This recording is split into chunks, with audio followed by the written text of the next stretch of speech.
জলোচ্ছ্বাস বা ওয়াটারমার্ক একটা পেজের মধ্যে কিভাবে হচ্ছে এই যে একটা লেখা ভেসে উঠেছে, আপনারা দেখতে পাচ্ছেন এখানে কনফিডেন্সিয়াল, এটা একটা লেখা ভেসে উঠেছে। এমএস ওয়ার্ড থেকে এই ওয়াটারমার্ক কিভাবে করে দেওয়া হয় সেই বিষয়টা আজকে আপনাদেরকে আমি দেখাবো।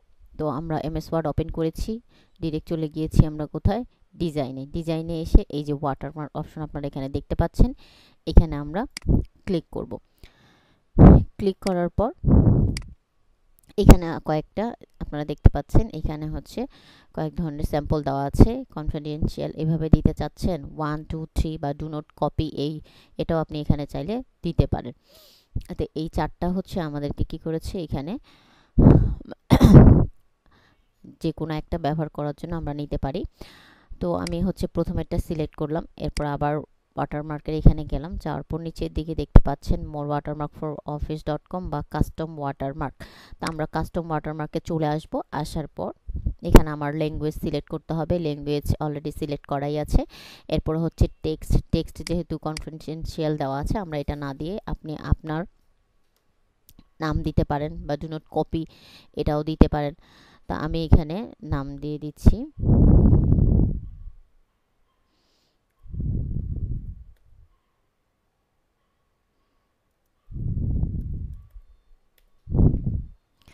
তারপর আপনি চাইলে এখান থেকে ফন্ট চেঞ্জ করতে পারেন, অথবা এখান থেকে ফন্ট সাইজটাও এখান থেকে কি করতে পারেন, নিতে পারেন। এখানে ক্লিক করে আপনি কত সাইজ নিতে চাচ্ছেন এটা আপনি এখানে দিতে পারেন। এরপর হচ্ছে ডায়াগোনাল হচ্ছে হরিজন্টাল আছে, আপনি এরপরে হচ্ছে এটাকে ওকে করে দিলে তো দেখতে পাচ্ছেন এখানে হচ্ছে কি হয়েছে, জলছাপটা এখানে চলে এসেছে।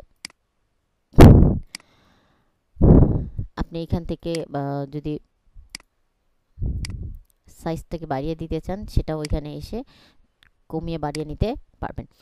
তো আমাদের হচ্ছে মোটামুটি একটা পেজের মধ্যে টেক্সট লিখে আমরা হচ্ছে খুব ইজিলি জলোচ্ছ্বাস বা ওয়াটারমার্ক ইউজ করতে পারি। এছাড়াও আমরা কিন্তু এই একটা পেজের মধ্যে ইমেজের কি ওয়াটারমার্ক ইউজ করতে পারি। উপরের দিকে আপনারা এখানে দেখতে পাচ্ছেন পিকচার ওয়াটারমার্ক, এখানে আমরা চলে আসব। পিকচার ওয়াটারমার্কে আসার পর এখান থেকে ল্যাঙ্গুয়েজ দেওয়া আছে, আমাদের সব কিছু এডিট করা আছে, বাট আপনি এখান থেকে কি করবেন, সিলেক্ট ফাইলে চলে যাবেন। যাওয়ার পর এখানে হচ্ছে এগুলো থেকে সার্চ করলে বিং ইমেজ সার্চ বা ওয়ান ড্রাইভ, এগুলো হচ্ছে আপনাকে অনলাইন হতে হবে, এবং এগুলো হচ্ছে আপনারা বিভিন্ন জায়গা থেকে এটাকে কি করতে হবে, অনলাইন থেকে এটা আপনি নিতে পারেন, অথবা আপনার ফাইল থেকে, মানে আপনার কম্পিউটারে আছে এরকম ইমেজ আপনি সহজে এখান থেকে নিয়ে আসতে পারেন। তো আমরা চলে যাব ফ্রম এ ফাইল ব্রাউজে আসার পর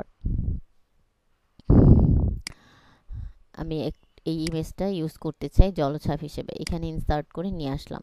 নিয়ে আসার পর আমি হচ্ছে ওকে করে দিলাম। তো আপনারা দেখতে পাচ্ছেন এখন আমার এই ইমেজটা এখানে ওয়াটারমার্ক বা জলছাপ হিসেবে এখানে কি হয়েছে, অ্যাড হয়েছে। তো বন্ধুরা, আশা করি আপনারা এই বিষয়টা সঠিকভাবে বুঝতে পেরেছেন, ক্লিয়ার বুঝতে পেরেছেন। আজকে এই পর্যন্ত, ধন্যবাদ।